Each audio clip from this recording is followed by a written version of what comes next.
ನಮಸ್ತೆ ನನ್ನೆಲ್ಲ YouTube channel ವೀಕ್ಷಕರಿಗೆ. ಇವತ್ತು ನಾನು ನಿಮಗೆಲ್ಲರಿಗೂ ಗೋಧಿ ದೋಸೆ ಹೇಗೆ ಮಾಡುವುದು ಅಂತ ಹೇಳಿಕೊಡುತ್ತೇನೆ. ಅದಕ್ಕೂ ಮೊದಲು ನನ್ನ ಚಾನಲ್ಗೆ ಸಬ್ಸ್ಕ್ರೈಬ್ ಮಾಡಲಿಲ್ಲ ಅಂದಲ್ಲಿ ಸಬ್ಸ್ಕ್ರೈಬ್ ಮಾಡಿ, ಹಾಗೂ ಲೈಕ್ ಮಾಡಿ, ಶೇರ್ ಮಾಡಿ, ಹಾಗೂ ಕಮೆಂಟ್ ಮಾಡಿ. ಈಗ ಗೋಧಿ ದೋಸೆ ಮಾಡೋದು ಹೇಗೆ ಅಂತ ನೋಡುವ. ಮೊದಲಿಗೆ ಒಂದು ಪಾತ್ರೆಯಲ್ಲಿ 2 ಬೌಲ್ ಆಗುವಷ್ಟು ಗೋಧಿ ಹಿಟ್ಟನ್ನು ತೆಗೆದುಕೊಳ್ಳಬೇಕು. ನಂತರ ಅದಕ್ಕೆ ರುಚಿಗೆ ತಕ್ಕಷ್ಟು ಉಪ್ಪನ್ನು ಆ್ಯಡ್ ಮಾಡೋದು. ನಂತರ 1 ಟೇಬಲ್ ಸ್ಪೂನ್ ಆಗುವಷ್ಟು ಸಕ್ಕರೆಯನ್ನು ಆ್ಯಡ್ ಮಾಡಬೇಕು.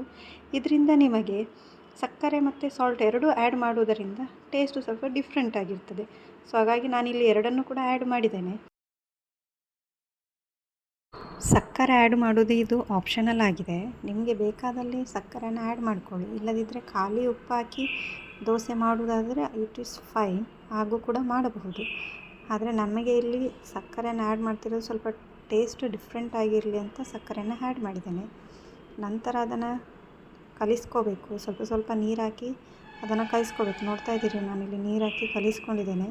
ಗಂಟು ಬರದಾಗೆ ಹದವಾಗಿ ಕಲಿಸ್ಕೊಂಡಿದ್ದೇನೆ. ಮೀಡಿಯಮ್ ಆಗಿರಬೇಕು. ಅದನ್ನು ತುಂಬ ನೀರು ಮಾಡಬಾರ್ದು, ಗಟ್ಟಿನೂ ಮಾಡಬಾರ್ದು, ಮೀಡಿಯಮ್ ಇರುವಷ್ಟು ಕಲಿಸ್ಕೊಳ್ಳಿ. ನಂತರ ಅದಕ್ಕೆ ನಿಮಗೆ ಏನೆಲ್ಲ ವೆಜಿಟೇಬಲ್ಸ್ ಬೇಕು ಅದನ್ನು ಆ್ಯಡ್ ಮಾಡ್ಕೋಬೋದು. ನಾನಿಲ್ಲಿ ಈರುಳ್ಳಿ, ಮೆಣಸಿನಕಾಯಿ ಮತ್ತು ಕೊತ್ತಂಬರಿ ಸೊಪ್ಪು ಮತ್ತು ಕರಿಬೇವು ಸೊಪ್ಪನ್ನು ಆ್ಯಡ್ ಮಾಡಿದ್ದೇನೆ.